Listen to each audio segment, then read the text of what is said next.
दोस्तों, इस विशाल ब्रह्मांड के एक छोटे से हिस्से के बारे में हम जानते हैं। इसके बाहर कितने राज दफन हैं, इसके बारे में कोई नहीं जानता। और आज हम जिन इंस्ट्रूमेंट को लेकर ब्रह्मांड की खोज कर रहे हैं, उनके जरिए पूरे ब्रह्मांड को देखना इम्पॉसिबल है। हमने इस पृथ्वी की दुनिया से बाहर निकलकर तो दूसरी दुनिया में कदम रख दिया। दरअसल दोस्तों, 20 जुलाई 1969 का वो दिन था जिस दिन मानव जाति ने सबसे बड़ी छलांग लगाई और चांद पर अपना पहला कदम रखा।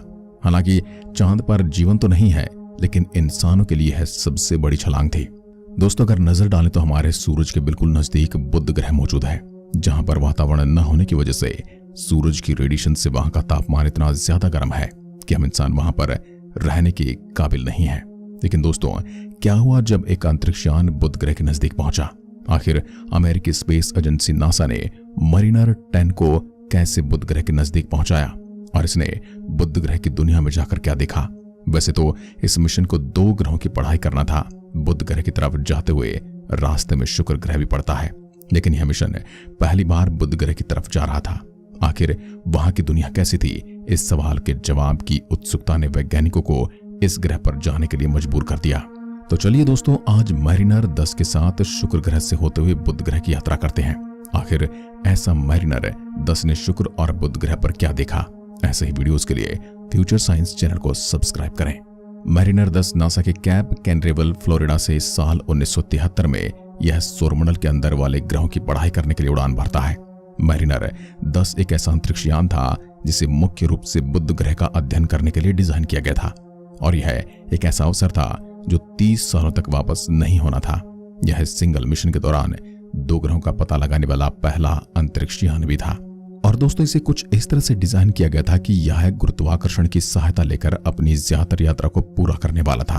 लेकिन इसने अपने मिशन के दौरान इसको जो नियंत्रित रखने वाला एंटीना था, उसमें कुछ समस्या आने की वजह से इसको काफी परेशानी का सामना करना पड़ा था। लेकिन फिर भी नासा के वैज्ञानिकों ने हार नहीं मानी और बहुत संघर्ष के बाद एक बहुत सारे वैज्ञानिक डेटा इससे इकट्ठे किए। अब इस मरीनर 10 को शुरू में शुक्र ग्रह पर उड़ान भरने के लिए सेट किया गया। फिर बाद में इसे शुक्र ग्रह के गुरुत्वाकर्षण का हेल्प लेकर इसे अपनी मंजिल की ओर आगे बढ़ना था। यात्रा शुरू होने के कुछ ही टाइम बाद वैज्ञानिकों ने इसके कैमरे का परीक्षण करने का प्लान किया। दरअसल जैसे ही इसने पृथ्वी के वायुमंडल को छोड़ा तो वैज्ञानिकों ने इसके कैमरे के जरिए कुछ यह फुटेज कैप्चर किए। इन फोटो से वैज्ञानिकों को पता चल गया कि कैमरा बिल्कुल सही सलामत काम कर रहा है। वैज्ञानिकों ने करीब 100 से ज्यादा तस्वीर कैप्चर की। कई तस्वीरों का उपयोग हाई रेजोल्यूशन के मोजाइक बनाने के लिए किया गया था, जैसे कि यह काले और सफेद मोजाइक जो सही तरह से पृथ्वी के बादलों के महासागर को अच्छी तरह से दिखा रहे हैं। इसके बाद मैरिनर 10 अंतरिक्षयान द्वारा पहली बार पृथ्वी और चंद्रमा की 1.6 मिलियन मील दूरी की छवि को तस्वीरों में कैद कर लिया गया। इसके लेने के पीछे मकसद ये था कि इसका जो डिजिटल रंग छवि डेटा है, ये उसे अच्छी तरह से वापस करने में सक्षम है। इन तस्वीरों में पानी से भरा हुआ पृथ्वी अच्छी तरीके से दिखाई दे रहा है।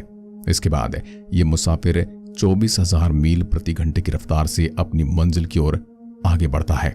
इसने अंतरिक्ष के अंधेरे में गायब होकर उड़ान भरी और फरवरी 1974 में रवाना होने के 3 महीने बाद ही यह शुक्र ग्रह के नजदीक पहुंच गया। इसके बाद इसने वहां से एक ऐसा मोज़ेक तैयार किया जो 78 तस्वीरों से बना था और जो नारंगी और यूवी फिल्टर के माध्यम से खींचा गया था। इन फिल्टर का उपयोग करके हम शुक्र को एक नेचुरल रंग में देख सकते हैं। शुक्र घने वातावरण में डूबा हुआ ग्रह है, जिसके कारण हम इस ग्रह पर बादलों की कुछ रहस्यमयी विशेषताओं को देख सकते हैं। आमतौर पर इसे दूर से देखने पर यह हमें दूर से एक धुंधली पीली गेंद के रूप में नजर आता है, लेकिन मैरिनर 10 ने एक पराबैंगनी फिल्टर का उपयोग करके शुक्र को इस तरह से दिखाया जो पहले कभी नहीं देखा गया था, जिस पर बिना देखे विश्वास नहीं किया जा सकता था, जैसा कि मानव आंख इसे देखती है। बादलों की इस छवि को वातावरण से बाहर लाने के लिए रंग को बढ़ाया गया, जो यह सक्रिय वातावरण को उजागर करता है।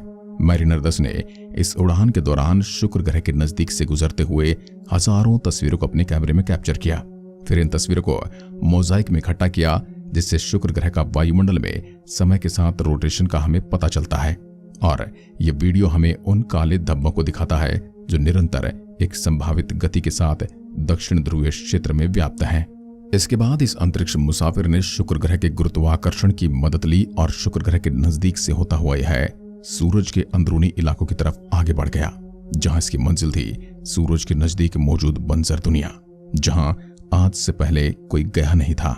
और वैज्ञानिकों के लिए यह भी एक कौतूहल का विषय था कि आखिर बुध ग्रह की दुनिया में क्या है।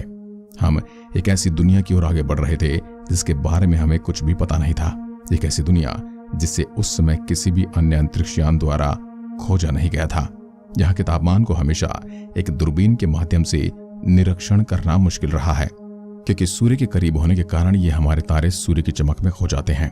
लेकिन मार्च 1974 में अपनी इस उड़ान के लगभग 7 सप्ताह बाद मैरिनर 10 अंत में बुध पर आ गया। वहां पहुंचकर ठीक 6 घंटे में इस मोज़ेक ने हमें वहां के तापमान को दिखाया, और जो हमें एक ऐसा ग्रह दिख रहा था जहां पर चंद्रमा की तरह बंजर घाटियां, गड्ढे, पुलों और विमानों का घेराव था। एक बार तो वैज्ञानिक भी कंफ्यूज हो गई कि कहीं हम चांद पर तो नहीं आ गए हैं, क्योंकि दिखने में चांद और बुध ग्रह की जमीन बिल्कुल समान लगती है। बुध ग्रह की जमीन बंजर और गड्ढों से भरी हुई है, लेकिन जैसे ही अंतरिक्षयान बुध ग्रह के अंधेरे वाले हिस्से से गुजरने लगा तो उसने वहां के बुध ग्रह के वातावरण को उजागर करने वाले आउटबाउंड दृश्य कैप्चर किए। अंतरिक्षयान मैरिनर 10 प्रक्षेप वक्र के कारण सूर्य के चारों ओर घूम रहा था और उसने बुध पर अपनी परिक्रमा की। मैरिनर 10 को स्ट्रेंज दुनिया में दूसरी और तीसरी बार उड़ान भरने का मौका मिला। अब आप सोच रहे होंगे कि बुध ग्रह पर उतरा था, तो दोस्तों आपको बता दूं कि यह ऑर्बिटल मिशन था, जिससे बुध ग्रह की ऑर्बिट से उसकी जानकारी जुटानी थी। और इसे उड़ान के द्वारा काफी नजदीक से फोटो को खींचा गया, जिससे हमें कुछ अविश्वसनीय छवि मिली, जिसमें वहां बड़े पैमाने पर बहता हुआ लावा, गड्ढे मिले। बुध ग्रह पर प्राचीन समय में उल्का पिंडों की बहुत सारी बमबारी हुई थी, जिसके निशान आज भी बुध ग्रह पर देखे जा सकते हैं। एक प्राचीन बमबारी के दौरान वहां हमें उथले रेडियल की लकीरें और गड्ढे दिखाई दिए। कुछ जगह पर तो छोटे छोटे गड्ढे भी दिखाई दिए, जो कि बुध ग्रह के इतिहास की एक स्पष्ट तस्वीर को उजागर कर रहे थे। बुध ग्रह पर कैलोरीज बेसिन नाम की एक शानदार जगह है, जहां पर एक विशाल गड्ढा 960 मील व्यास के लगभग था और जो चारों ओर से विशाल पहाड़ों से घिरा हुआ था। मैरिनर 10 के क्लोजअप तस्वीरों से यह भी पता चला कि इस ग्रह की सतह घुमावदार लकीरों से ढकी है, जिसे स्कार्प कहा जाता है, जो 2 मील तक ऊंची और 300 मील लंबी है, और जो ये भी दर्शाता है कि ये 3.9 अरब साल पहले हुई बमबारी के बाद गठित हुई। मार्च 1975 में जल्द ही मैरिनर 10 ने तीसरी और अंतिम उड़ान की, जिसमें अंतरिक्षयान ने ईंधन आपूर्ति के अंतिम हिस्से को समाप्त कर दिया और नासा की टीम ने इस ट्रांसमीटर को बंद कर दिया। इसी के साथ ही इसने हमारे वैज्ञानिकों को अलविदा कह दिया। लेकिन वैज्ञानिकों को जितनी उम्मीद थी, इससे कई ज्यादा काम इस बुध ग्रह की उस डरावनी दुनिया में इसने करके दिखाया। अपनी इसी डरा देने वाली यात्रा में मैरिनर 10 ने पृथ्वी, चंद्रमा, शुक्र और बुध की 7000 से ज्यादा तस्वीरों को क्लिक किया, जो भविष्य में ये प्रदर्शन करेंगे कि किस तरह उड़ान के मिशन को पूरा किया जाए। इस उड़ान से हमें बुध के चुंबकीय क्षेत्र, वायुमंडल का कमजोर होना जैसी अद्भुत खोज मिली। आज मैरिनर 10 अभी भी संभवतः सूर्य की परिक्रमा कर रहा है, लेकिन वैज्ञानिक इसे संपर्क नहीं कर सकते। लेकिन बुध ग्रह पर इसने जो खोज की थी, उसे पूरा वैज्ञानिक जगत देखेगा। एक ऐसी दुनिया की पड़ताल करके हमें बताया जिसे हम पृथ्वी से बिल्कुल नहीं देख सकते हैं। पृथ्वी से हमें केवल बुध की दुनिया एक डॉट की तरह नजर आती है, लेकिन हमारे इस जांबाज मुसाफिर ने उस नामुमकिन काम को मुमकिन करके दिखाया। अब दोस्तों, आप बुध ग्रह के बारे में क्या सोचते हैं? क्या वाकई बुध ग्रह पर रिसर्च करना हमारे लिए काम की बात है, या फिर इस पर रिसर्च वैज्ञानिकों को बंद कर देनी चाहिए? अपनी राय कमेंट के माध्यम से जरूर बताएं, और ऐसी इंटरेस्टिंग वीडियोस के लिए आप इस चैनल को सब्सक्राइब करें। एक बार फिर मिलते हैं, तब तक के लिए नमस्कार, जय हिंद, जय भारत।